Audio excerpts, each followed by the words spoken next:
Once, there was a little girl who loved to gather family members to listen to her mess around on a toy guitar. The younger of two children at the time, she was a happy-go-lucky kid. She also wanted nothing more than to be in ballet classes. The only thing that stood in her way was she was too young. In the meantime, her mother gave her a ballerina outfit to swirl around in. Finally, after turning 5, she got her wish.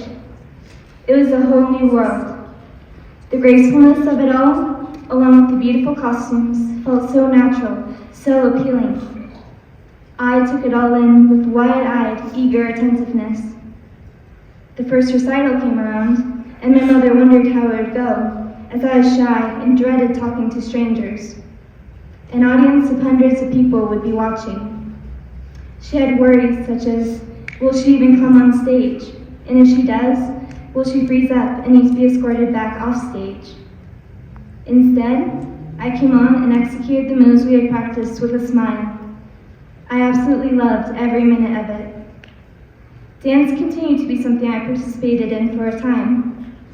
I also spent some time in martial arts, Girl Scouts, and gymnastics over the years. While I did enjoy all of these activities, none of them truly struck me as my thing. Ballet came the closest, but wasn't quite it either. Then, at the age of 13, I decided to try theater for the first time. No one I knew did it, but while I was touring a school, the tour guide talked about the theater group her daughter was in.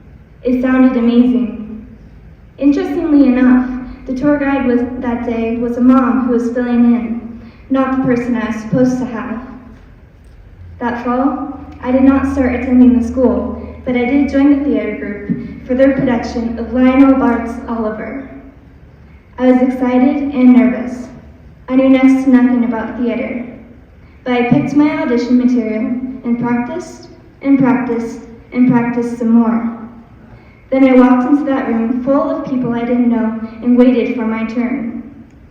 To call what was presented that day an amateur attempt would be a big understatement. But I did it. I auditioned. After that, I was cast in the ensemble and had a fantastic session. I still remember the first performance. As we waited backstage for our first entrance, my heart raced and I felt jittery, which is not like me. Gratitude filled my heart for the opportunity to be there. That experience ignited something in me. I found a passion I wasn't aware of. It was the discovery of something that fills me with life and joy in a unique way. Since then, I have been in and helped with multiple other productions. In the natural, none of this should have been able to happen. As a baby, I was a late walker. When I did start walking, I dragged one leg a bit and tripped often. Whether or not I would ever be able to walk normally was a question. I also dealt with a speech impediment when I was young.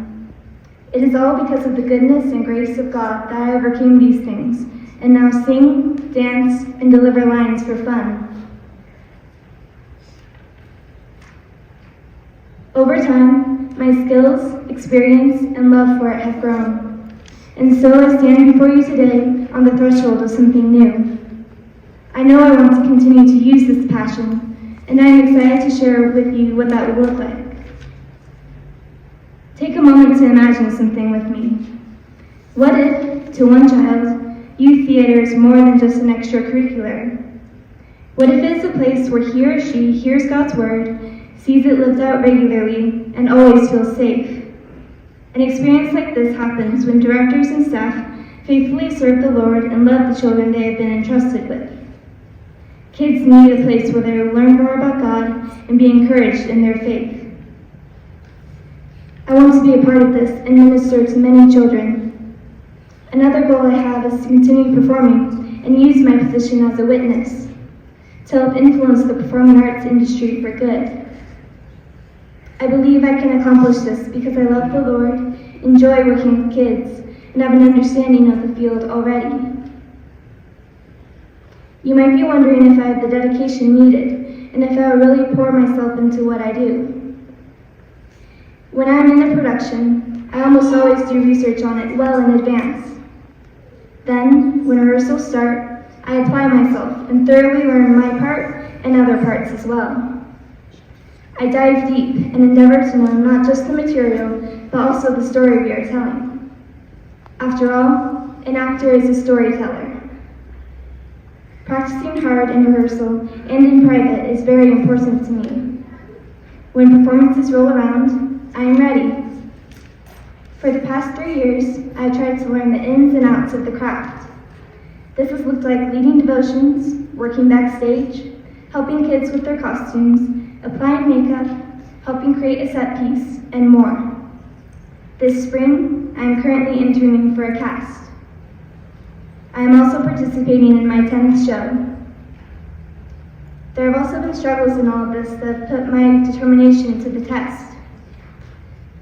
Through many frustrations and disappointments, it has been necessary to keep reminding myself why I am doing this. I am a performer, and I seek to spread God's light and love through the gifts and passions He has given me. So yes, I am determined and ready for the obstacles and challenges that lie ahead. I desire to gain an excellent education that could propel me into these careers. My dream would be to attend Sight and Sound Conservatory, which is a part of Sight and Sound Theaters in Pennsylvania.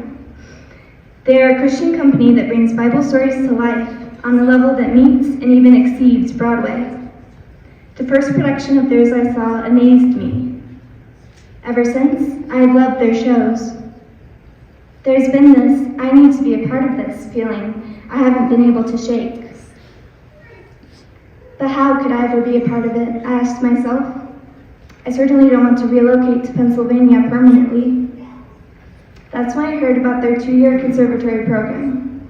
The conservatory is a unique opportunity for college-age students to spend their days learning all kinds of aspects of performing.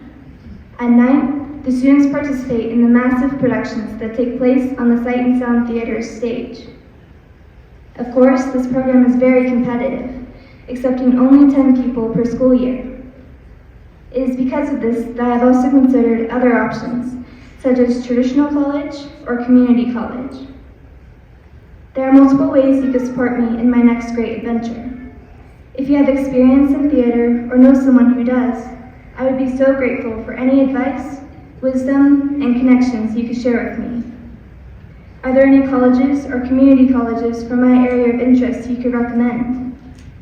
If you had advice for getting into competitive programs, whether or not you have had any experience in performing arts, I would be very interested in having a conversation. Lastly, donations would greatly aid my post-secondary education endeavors. In return, I promise to continue to research different education options. I will apply for Sight and Sound Conservatory when they are open for applications for the 2026 through 2027 academic year if I am not attending a different school. I promise to continue gaining experience in the various aspects of theater and receive a formal education. I will use the skills and knowledge I acquire to perform with excellence and bless the young actors I work with. And finally, I want to thank you all for being here today and leave you with a final promise. All of the support I receive, the things I learn, and the opportunities I am given, I will use to the glory of God. Thank you for listening.